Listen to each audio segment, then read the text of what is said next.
धरती पर ऐसे लोग जिनमें मानवीय गुणों की बहुत कमी है। बहुत सारे हो गए डिस्ट्रक्टिव हैं, जो हर किसी के लिए डिस्ट्रक्टिव हो गए, destructive for every other creature on this planet. जैसे क्या करते हैं? दुख पहुंचाते हैं, हिंसा करते हैं, नीचा दिखाते हैं, शोषण करते हैं, प्रताड़ित करते हैं। अब इन लोगों को किस तरह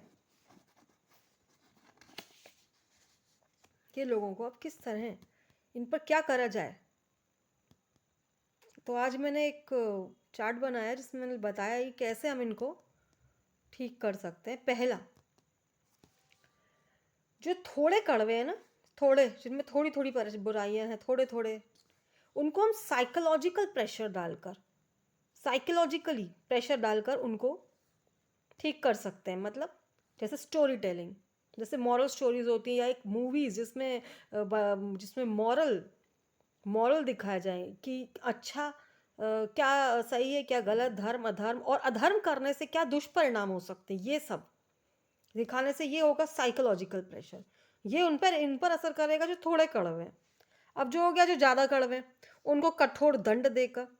और तीसरी चीज़ जो इन लोगों ये जो है ना, इसको ठीक करने मत कि सबसे तीसरी, ऐसे लोग होने चाहिए जो गलत के खिलाफ आवाज़ उठाना सीखे। और उसके लिए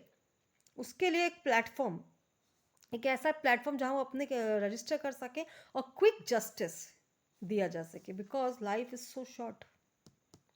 short. So following long procedure in giving justice, जो न्याय देते नहीं है, सब दिखाते हैं कि देंगे, इंतज़ार करो।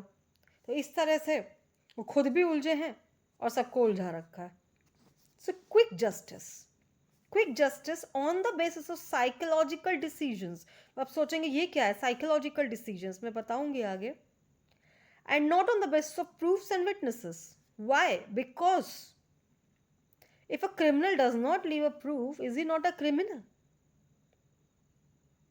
अगर कोई प्रूफ नहीं है तो क्या क्रिमिनल नहीं है? और विटनेस सबको पता है, या तो खुद की मानसिकता से, या किसी डर में, किसी दबाव में विटनेस पलट जाते हैं। ये तो सबको पता है। तो सबको जो चीज़ पता ही है कि विटनेस तो भाई पलट जाते हैं, सच बोलते ही नहीं है, या तो किसी दबाव में, किसी डर में, या खुद की मानसिकता के लिए से। और प्रूफ्स, अगर कोई क्रिमिनल प्रूफ नहीं छोड़ रहा है तो क्या वो क्रिमिनल नहीं है? तो अगर हम इन बेसिस पे, प्रूफ्स एंड विटनेसेस के बेसिस पे हम जज करेंगे, तो कभी भी जस्टिस नहीं हो सकता। क्विक तो क्या, लेट जस्टिस भी नहीं होगा। बहुत 100 साल वेट करने के बाद भी हो सकता है इनजस्टिस हो जाए, क्योंकि प्रूफ्स एंड विटनेसेस प्रूफ है नहीं, विटनेसेस मैनिपुलेट हो जाएंगे, खत्म कहानी। तो अब on the basis of psychological decisions, अब ये साइकोलॉजिकल डिसीजंस क्या है? मैंने ये इसलिए बोला यहाँ पर क्योंकि मेरे केस में जो मैं डिस्कशन चल रहा था बहुत सारे ऑफिसर से, उनमें से एक ने मुझे कहा कि प्रियंका आप लड़ो ही मत, आप इंक्वायरी इन्वेस्टिगेशन करो ही मत। क्यों? क्योंकि मुझे भी पता है कि कौन गलत है कौन सही है, लेकिन कोई बोलेगा ही नहीं, कोई विटनेस करेगा ही नहीं कि हाँ ये हुआ। मुझसे ऐसा बोला गया था। ठीक है, तो प्रूफ प्रूफ है नहीं कि जो आप बोल रहे हो सही है, तो आप मत उलझो इस चीज़ में इस तरह से। तो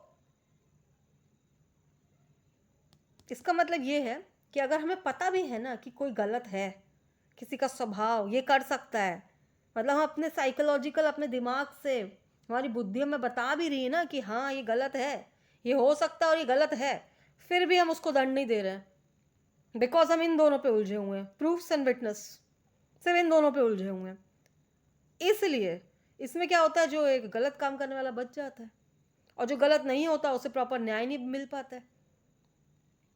तो अब क्या किया जाए? साइकोलॉजिकल डिसीजंस क्या होते हैं?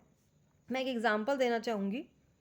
जो ये स्टोरी कई ने सुनी होगी, आज मैं या फिर बताना चाहूँगी कि प्रहलाद जी जो हैं, उनके कोर्ट में एक बार दो महिलाएं आई, उनमें आपस में झगड़ा था कि ये बच्चा मेरा, ये बच्चा मेरा।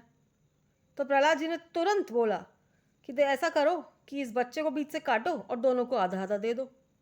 तो उसमें से जो सच में माँ थी, उसने कहा नहीं नहीं नहीं, मुझे नहीं चाहिए, उसको दे दो, उसको दे दो। तो ये क्या किया उन्होंने? ये साइकोलॉजिकल इफेक्ट डाला, क्योंकि पता है जो सच्ची माँ है वो नहीं, वो यही बोलेगी कि नहीं भाई मेरे बच्चे को मत काटो। तो इस बेसिस पे उन्होंने डिसीजन बना लिया, परफेक्ट बनाया कि हाँ भाई।